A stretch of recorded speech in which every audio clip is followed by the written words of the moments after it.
Good morning. मैं doctor Jyoti Gautam, assistant professor, department of sociology, government Meera girls college. आज MA final की class में आप सभी का हार्दिक स्वागत और अभिनंदन करती हूँ। आज का हमारा टॉपिक है भारतीय समाज के अतीत एवं वर्तमान में सातत्य।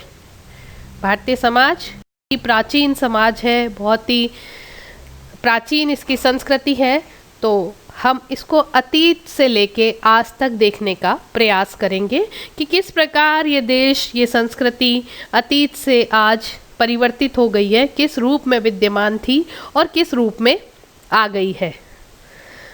तो भारतीय संस्कृति एक अति प्राचीन संस्कृति है। दुबे के अनुसार यह प्राचीन होने के साथ साथ अत्यंत जटिल भी है। ऐतिहासिक परिप्रेक्ष्य में संस्कृति के विकास के आधार पर भारतीय समाज को हम 4 कालों में विभाजित कर सकते हैं। 4 कालों में विभाजित करके हम इसका अध्ययन करेंगे। तो पहला है प्राचीन काल, लगभग 3000 ईसा पूर्व से 700 ईस्वी तक। मध्यकाल 701 से 1750 ईस्वी तक। आधुनिक काल 1751 से 1947 ईस्वी तक। और समकालीन काल जो वर्तमान में चल रहा है 1947 ईस्वी से आज तक। हम सबसे पहले प्राचीन भारत का अध्ययन करेंगे कि प्राचीन भारत कैसा था। हमारे देश का हमने पढ़ लिया है कि भौगोलिक क्षेत्र बहुत ही विविधता युक्त है और इस विविधता के होने के कारण हमारे देश में और भी कई अलग अलग तरह की चीज़ें हुई है, घटनाएं घटी हैं। भारतीय समाज इतिहास में बहुत ही प्राचीन माना जाता है और इसके लिए अलग अलग टिप्पणियाँ की गई हैं। के.एम. पन्नीकर ने कहा है कि भारत के भूगोल, इसके प्राकृतिक संकुल, इसके पर्वतों और नदियों ने किसी अन्य देश की अपेक्षा भारत के इतिहास को बहुत अधिक मात्रा में प्रभावित किया है। इसलिए यहाँ पे अलग अलग तरह की घटनाएं अलग अलग समय पर होती रही हैं। प्राचीन भारत का जब हम अध्ययन करते हैं तो देखते हैं कि यहाँ यह सभ्यता बहुत ही पुरानी है और यहाँ पर बहुत सी परंपराएं बहुत लंबे समय से विकसित होती रही हैं, पल्लवित होती रही हैं। इसीलिए हम निम्न पॉइंट्स के आधार पे भारतीय समाज को, प्राचीन भारत को समझने का प्रयास करेंगे। और इसमें सबसे पहली हम सभी परिचित हैं सिंधु घाटी सभ्यता से, जो कि एक बहुत ही प्राचीन सभ्यता है और मोहनजोदड़ो और हड़प्पा की खुदाई में हमें इस सभ्यता की जानकारी प्राप्त हुई थी। इस सभ्यता में नगरों में पक्के मकान थे, निकासी, पानी की निकासी की नालियाँ स्पष्ट रूप से बनी हुई थी। यहाँ पर अधिकांश लोग कृषि कार्य करते थे। इस समय पर भी यहाँ मुद्रा का प्रचलन था, व्यापार मुद्रा में किया जाता था। यहाँ पर बागवानी, पशुपालन आदि कार्य भी किए जाते थे। कुछ औजार, बर्तन, हथियार आदि भी हमें सभ्यता की खुदाई में मिले, जो तांबा या कांसा से बने हुए थे। और यहाँ सोने चांदी का भी प्रचलन था। ऐसा माना जाता है कि इस समय पे मूर्ति पूजा का प्रचलन भी था। तो सिंधु घाटी सभ्यता बहुत ही विकसित सभ्यता के रूप में सामने आई। इसके बाद का समय वैदिक संस्कृति का समय कहा जाता है। इसमें आर्य लोग प्रमुखता से पाए जाते थे। इसका मूल आधार 4 वेद, आरण्यक सूत्र एवं उपनिषद आदि हैं। यहाँ भी गांवों में स्थायी रूप से खेती की जाती थी और धीरे धीरे गांव बड़े नगरों में रूपांतरित होने लगे थे। आर्य जहाँ थे वहाँ से पूर्व और दक्षिण की ओर भी विस्तार करने लगे थे। यहाँ वर्ण सिद्धांत का प्रचलन था जैसा कि हम जानते हैं कि वर्ण 4 प्रकार के होते हैं: ब्राह्मण, क्षत्रिय, वैश्य और शूद्र। यहाँ पितृसत्तात्मक व्यवस्था भी देखने को मिलती थी कि समाज में पुरुषों का प्रधान था, पुरुष ही अधिक महत्वपूर्ण माने जाते थे।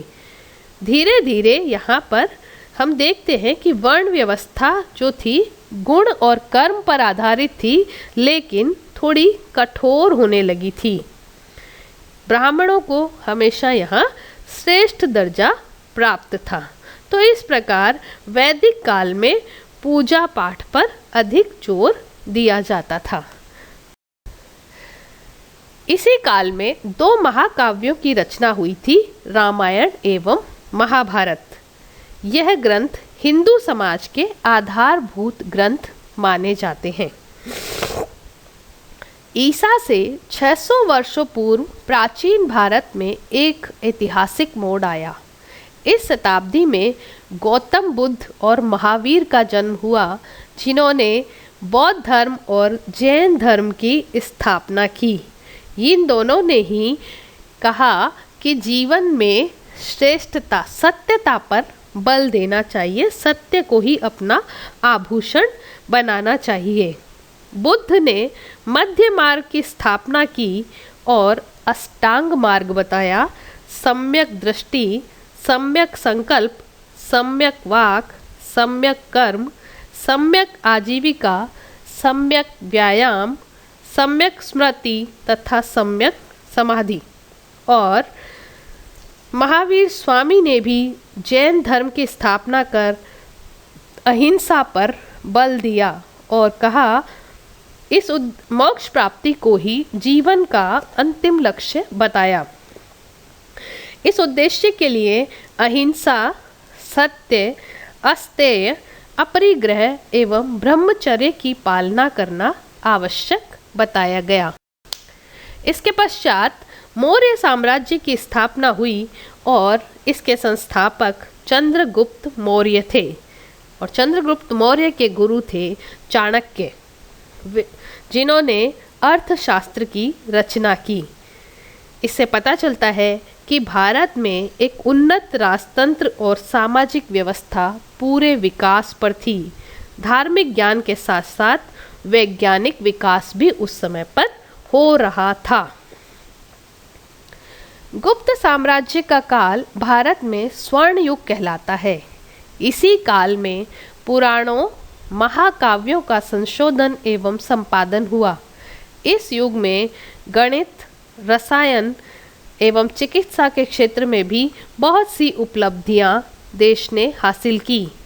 यहाँ वास्तुकला लौकिक, धार्मिक दोनों ही क्षेत्रों में अत्यंत विकसित हुई और चित्रकला विशेष रूप से भित्ति चित्र के रूप में विकसित हुई। इसके पास सुदूर भारत में, प्राचीन भारत में भी भारत के संबंध अन्य देशों से बहुत ही मधुर और सांस्कृतिक थे। आर्थिक संबंध भी एक दूसरे देशों से स्थापित थे।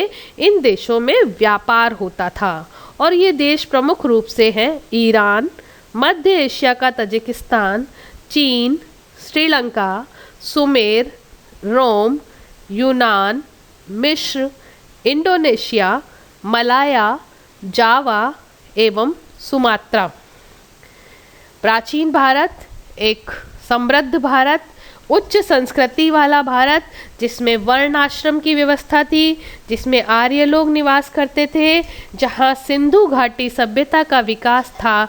नगरों में पक्के मकान बने हुए थे, मुद्रा का प्रचलन था, परस्पर व्यापार किया जाता था। लेकिन धीरे धीरे यहाँ पर कुछ चीज़ें बदलती गई और उसने कुछ असफलताएं अपने में जोड़ ली। जाति व्यवस्था कठोर होती चली गई। छुआछूत और अपवित्रता के विचार मानववादी मूल्यों पर हावी होते चले गए। शूद्रों की दशा बहुत निम्न हो गई। इसके कारण धीरे धीरे महिलाओं की स्थिति का भी पतन होता गया और जो हमारा देश उच्च संस्कृति का माना जाता था, थोड़ा सा उसमें सांस्कृतिक गिरावट हमने महसूस की। तो कहा जा सकता है कि प्राचीन भारतीय संस्कृति का उषा काल अध्यात्मवाद के मनमोहक एवं उत्साही शैशव से प्रारंभ हुआ। धर्म के विकास में उसका जीवन बीता, शास्त्रीय उपलब्धियों में उसने प्रौढ़ता हासिल की, लेकिन उसके संध्या काल में परंपराओं की जटिलता के कारण भारतीय समाज और संस्कृति का थोड़ा थोड़ा पतन प्रारंभ हो गया। पर फिर भी चूंकि हमारा देश एक उच्च संस्कृति और प्राचीन परंपराओं वाला देश है, तो हम अपनी संस्कृति को बनाए रखने के लिए आज भी उच्च शिखर को छू सकते हैं। इसलिए हमें अपनी अध्यात्मवादी संस्कृति को बनाए रखना है और देश का गौरव बनाए रखना है। तो आज के इस अध्याय में, आज के इस चैप्टर में हम इतना ही पढ़ेंगे। Thank you very much. आप सभी ध्यानपूर्वक इस सब्जेक्ट को स्टडी करें, क्योंकि ये आपके एग्ज़ाम के लिए बहुत अच्छे नोट्स आपके पास में उपलब्ध हो रहे हैं। भारतीय समाज, अतीत एवं वर्तमान। Thank you very much.